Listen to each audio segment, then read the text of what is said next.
have Mamta Jain Valderrama, and she is the Senior Vice President of Global Operations for Mercy for Animals. And I do just want to say that if you have any questions like for Shaolin or coming up through this panel, please put them in the Q&A. I did want to mention that.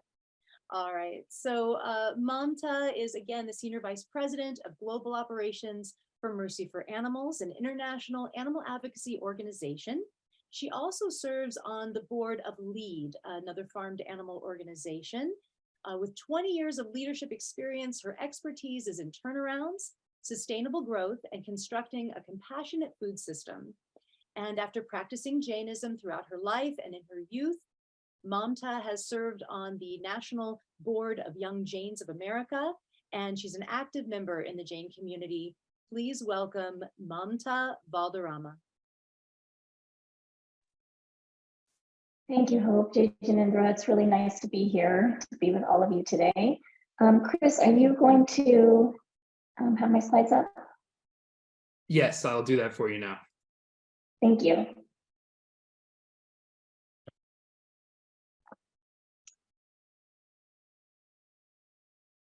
All good? Looks great, thank you. So we've spent a lot of time this morning together. Thanks so much for being here on your Saturday, talking a lot about Jain theory, Jain philosophy, Jain teachings.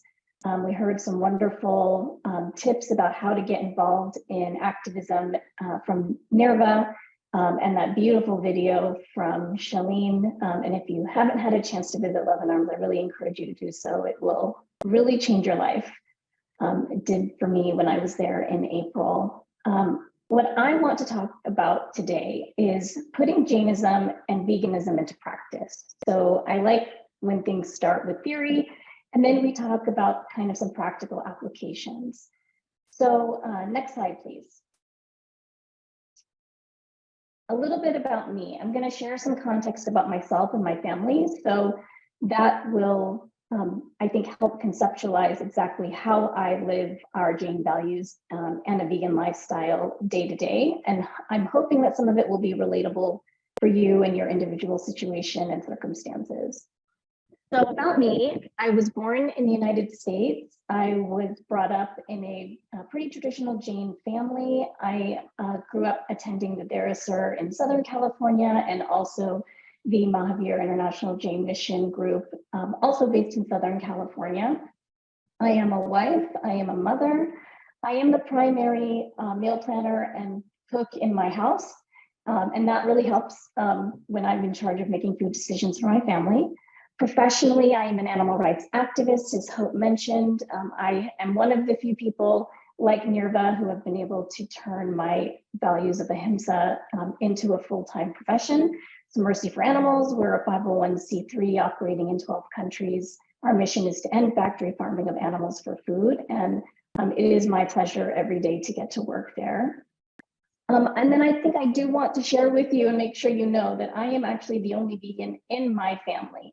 So I live with vegetarians, and this is something that we strive to balance every single day, and I'm going to share a little bit more context. So next slide, please.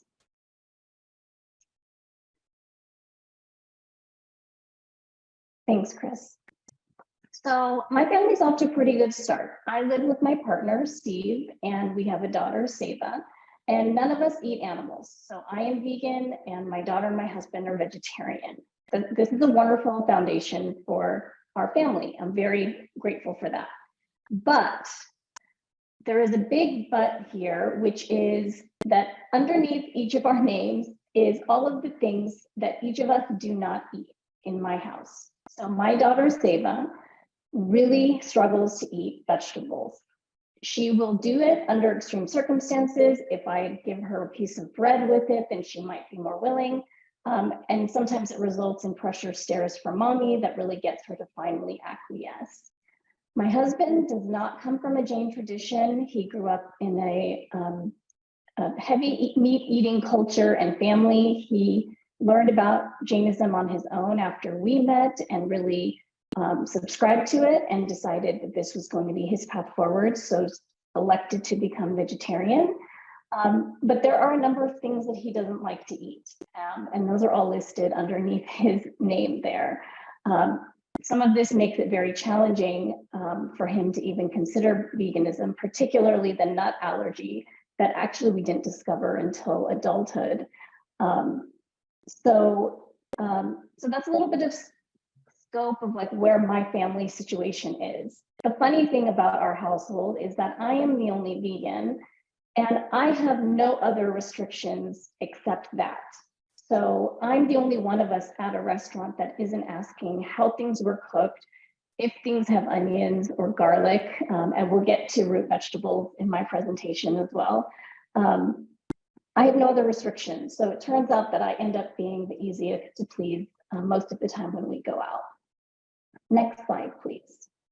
So in addition to some of the things that each of us doesn't like to eat, there are also preferences and particulars also involved in this whole situation. So Seva will not eat vegetables that are mixed together. This means that I'm making a buddha bowl. It might have broccoli, mushrooms, some carrots. Each of these things has to be cooked separately and then plated separately, like in a thali, in their each little individual section, in order for her to eat them. Sorry, the slides are advancing a little bit too fast. Go back. Yeah, here we go. She also won't eat anything spicy. So she equates spice with spicy. So even if she sees me adding something for flavor without heat, she won't eat it. My husband is very particular about food texture and combinations. So this is not a criticism here. I think each of us as individuals has preferences and particulars. We learned that from hearing from Shalene about just like humans, each animal and a sentient being has preferences and likes and dislikes. But this is context for you for what's coming next, which is how to manage within the reality of your individual situation. I did want to note that in my family, we do eat root vegetables. So we do not have that restriction according to Jainism around root vegetables. And if anyone still has questions about root vegetables in Jainism, please put them in the chat, or I think there is a time for some Q&A later on this afternoon. I'm happy to address that. Next slide, please. So my first piece of advice is when you are making your decisions about whether or not to become vegan or to reduce your dairy intake, the first thing that I can offer is kindness and compassion. And let's be real, there's some patience involved too. So kindness and compassion is kindness and compassion for yourself. It is kindness and compassion for the people that are around you. In my situation, it pains me to watch my daughter eat cheese. It hurts me to see my husband eat eggs when he goes out to eat. But I've really have to find ways to do two things. One is make really beautiful food that makes it compelling enough for them to not want those things. And also through education. So working in the animal rights movement, like I do at Mercy for Animals, one of my favorite things about our approach to animal activism is coming from a place of compassion.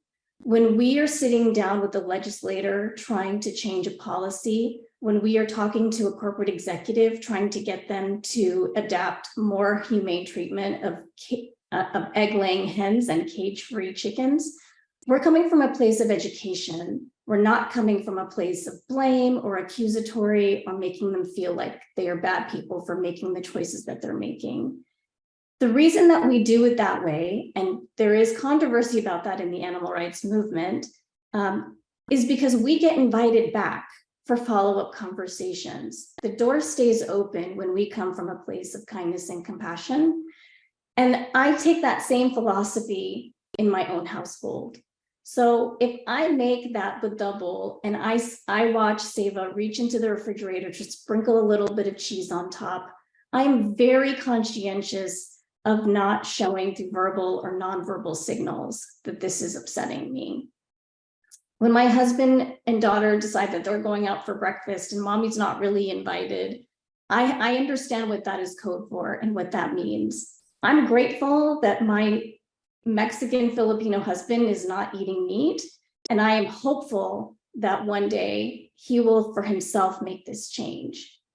We are all Jain. We all value ahiṃsā just the same, but they have just struggled to make this leap a little bit more than I did when I became vegan several years ago. And all I'm doing is finding ways to supplement with either really beautiful food and really nice sauce that they can put on top of it that doesn't even make the other options desirable, and also continue to educate when I see moments of opening. That's not when they're sitting down and actually eating a meal, because that can feel like guilt. This is when there's moments of connection or a sense of openness between us, and I feel like there's an opportunity to remind and share some messages. So kindness to yourself and compassion to the people around you. Next slide, please.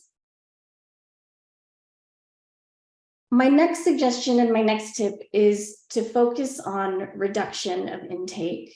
So there are a lot of people that I have seen in the work that I do that have tried to make a change overnight.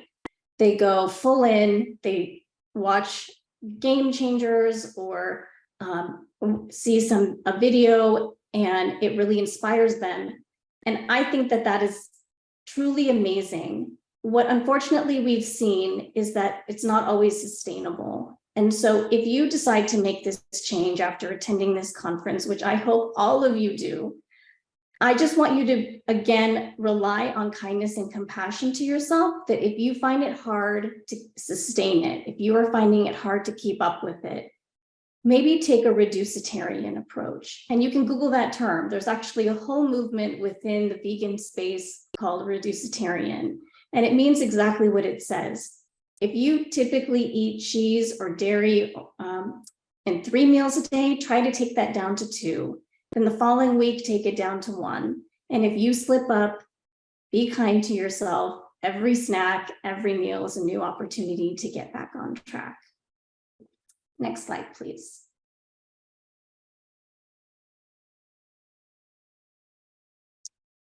The last thing that I want to share with you of what I do in my household is I am bold and I am unapologetic about who I am and what my values are. And I mean this in the context mostly in social settings. And I would encourage you to be like this in your work settings as well. This is less of an issue for me now in my current work environment because everyone I work with is values aligned. But this image that I'm sharing with you is an actual graphic that I text to parents before they come to our house. So typically the people that come to my house are my daughter's friends for play dates, and they usually come with one of their parents. And it's kind of small, so I'm just going to read it to you. So it has our family name at the top, the Valderramas, and it says, "Our home is vegetarian, smoke, pets, guns, and shoes free. Please let us know about any food allergies, and we can't wait to welcome you to our home." So I usually send this as a text message 1 or 2 days before somebody's coming to our house for a few reasons. One is because I want to be very clear about exactly who we are and kind of what our house rules are. So if you're willing to come to my house, this is how I expect you to show up and how I expect you to engage. The second thing is that typically I'll find that the parent that comes with their child to my house ends up parenting their child a little bit more than I might need to if one of the house rules kind of isn't being followed. So if the child shows up and forgets to take off their shoes, their parent now knows that that's an expectation and will do some of that work for me. It can be hard to give tough messages to someone else's kid, so this kind of removes some of that potential for confrontation. My favorite part about this, though, is the openness that it creates with the other people that I'm engaging with and who I'm inviting to my home. People naturally feel compelled to share their own information about their family or their lifestyle. So if they invite us next time, we kind of know if we have mutual understanding or not. There have been many times when a family has reacted and said, "We actually don't think that it's best for us to come over." And typically then I can suggest that we meet at a third-party location like a park. And that's perfectly fine. There's no offense. And the whole point of this is to make sure that everyone feels comfortable and not minimize that awkwardness when somebody's about to come over. What I also mean by be bold and unapologetic is in other social settings or work environments. If somebody's inviting you to join them for a meal, particularly at a restaurant, let them know in advance about exactly who you are and what you're about. And typically, if you do it nicely, if it's somebody that cares about you, they will find a way to accommodate, or they will offer suggestions on what you might be able to do to make it work. I've done things like call the restaurant in advance to find out what they're willing to do for me. Most restaurants are willing to accommodate. There have been situations though where I felt like it was too much work or it wasn't going to work out. And then I happily remove myself from those situations. And I, again, don't do it apologetically. I just say, look, this is not the right time for us to get together. And this isn't the right fit for me. And I'll see you the next time that we're able to make it work. So being bold, being unapologetic while you're being bold, those are two different things. Unapologetic, I think, is really important because we just have to come from confidence of like, this is who I am. And this is not weird. It's not voodoo. It's not uncommon. And I think that that's also part of how it starts to become normalized. I'm going to stop there because I think that we're a little bit short on time, but I really wanted to say thank you for letting me be here and letting me share how one Jain family practices some of these values day to day.